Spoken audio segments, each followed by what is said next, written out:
Have you had a chance to catch your breath yet? I have. I am breathing daily around this work. And is it fast-paced and fast-moving? Absolutely. But I've got great team members around me. They're ensuring that I have the opportunity to stop and pause and process and eat lunch and process again. And yeah, so I've been okay. Eating lunch is kind of important. It is important. It is. You know, you don't need to walk down one of our hallways and there she lays because, so no, it's fine. Thank you. Okay, had to at least, priorities. Thank you for that. Absolutely. Thank you. Are you nervous? So I'll tell you this, I wouldn't even say that it's nerves. I would just say that with any new adventure that you walk into or any new profession, you're going to always have that level of, this is something different, and your body sends a feeling inside around want to be great at it. And so if nothing else, I just have some feelings, I would say, around wanting to ensure that I'm representing Tulsa Public Schools in a way that's in my head and heart and what our families and our community need. Can you talk about the transition period? I mean, you've had about a month now to fully wrap your head around what's about to happen. Yeah, Lindsay, thank you for that question. I'll just say that, the fortunate part of Dr. Gist stepping away but then remaining with us for a bit longer after the board decision has been truly supportive and helpful for me. So I've had the opportunity to meet with her, with many of our team members, and really understand the work that she was carrying. And just our various bodies of work and what my role and the importance of my new role as interim superintendent will be in that work. And then coupled with just thinking about my own next 30, 60, 90-day plan and what that's going to look like for Tulsa Public Schools. Well, since you teed it up perfectly, what does that 30, 60, 90-day plan look like? Okay, so I must admit it's not fully baked, but I will say that it's definitely, I will put it in 3 areas. I call them the 3 R's. Okay. So one, being responsive. We have students that are showing up every day to our schools in real time, so they're there now, and it's important that we're responsive to the needs of our students. They can't afford to wait for us to not respond. So being responsive to the students, the teachers, the staff members, and our families. The second R, I would say, is results oriented. So being very matter of fact about outcomes and knowing that the work that we are doing, it matters, and we're going to see results as a result of the work that we're putting in.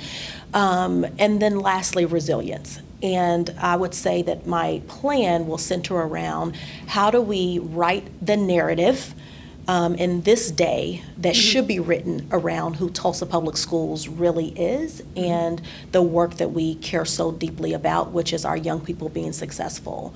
So my 30, 60, 90-day plan will center quite a bit around that.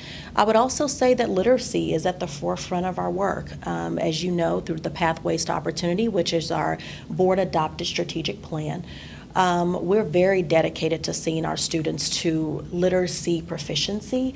So I'll spend quite a bit of my time on ensuring that our teams are working cross-functionally with that, ensuring that our teachers get the supports that they need in the science of reading, coupled with all of our both core and intervention strategies for literacy, making sure that not only the reading piece of that, but then the writing and the speaking piece is coupled with that. And so that'll definitely be braided through our work.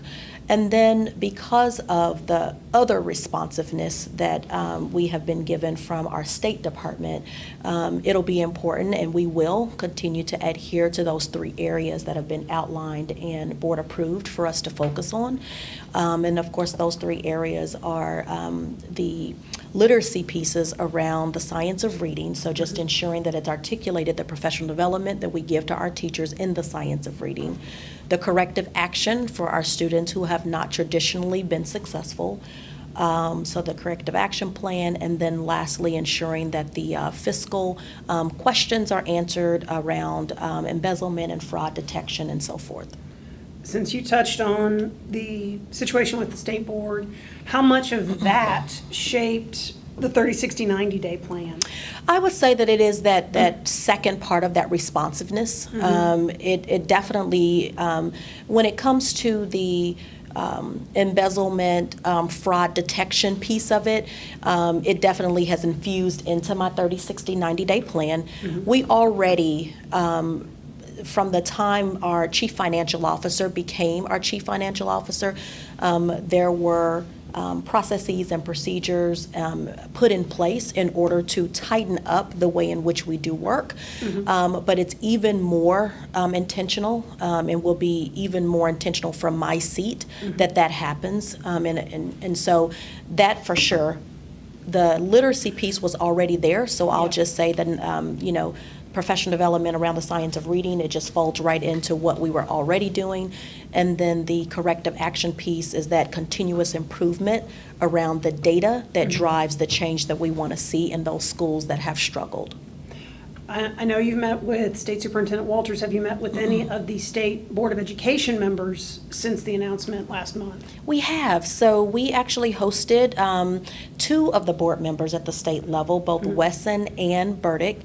And it was a great meeting in that they came, they understood Tulsa. We were able to go into 3 of our school buildings, and that was exciting. So we hit Anderson Elementary, which is my alma mater.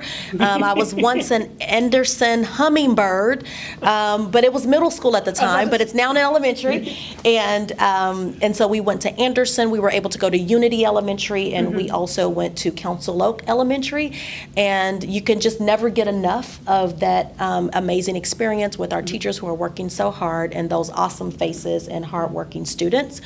But it was great for our state board members to come and have that experience with us.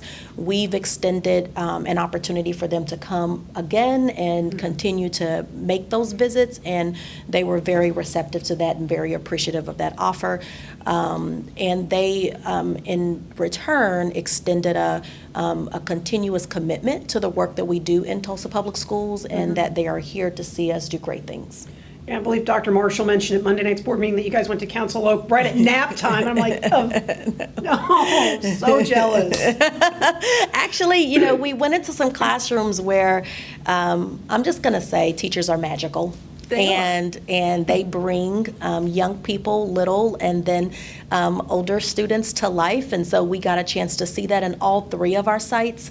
And I think she specifically called out Council Oak because there's been a tremendous amount of parental investment in how those classrooms are set up with just so many things inside the classroom that speak to young people being great. So, but when I say all 3 schools were a treat for us to see our students in action, it was great to see. Our schools were focused on literacy. They were focused on reaching, meeting the students' intervention needs as well as their core needs. And so we showed them our Walk to Read program.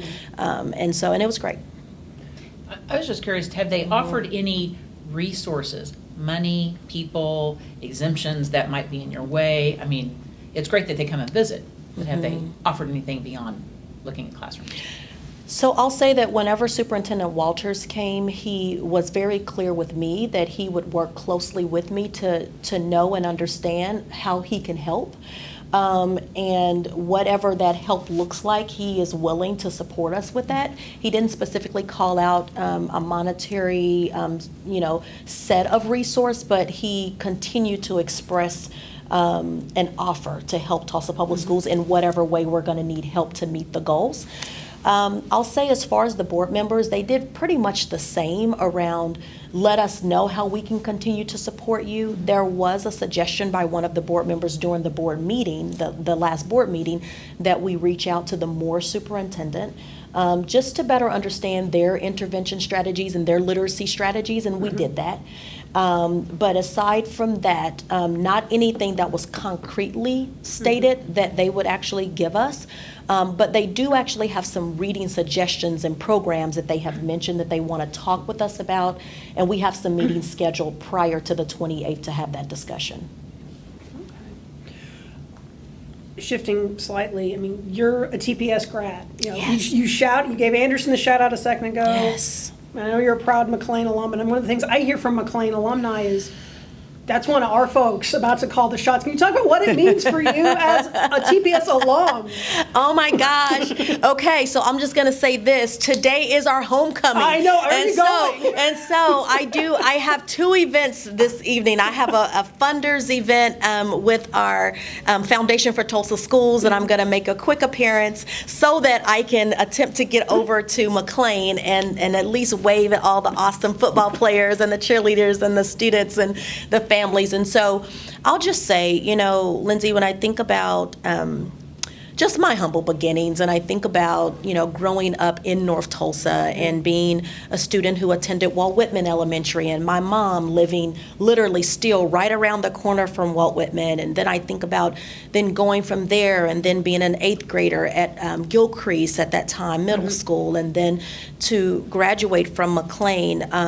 It makes the position that I'm in both personal and professional.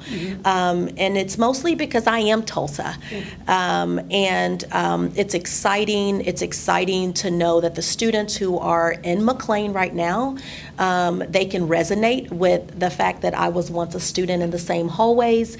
And I think that that's critically important. The majority of our student population in Tulsa Public Schools are Black and brown students, and I think that representation matters. And I think it's critically important that they see themselves as students who have the capability and the opportunity and the resource to go as far as they would like to go. And then most importantly, I think that I want all of Tulsans to know that, yes, I'm a graduate of McLean and I'm very proud of that, but I'm also an advocate for every single student, all 33,000 plus students in Tulsa Public Schools, their families, and all of our communities.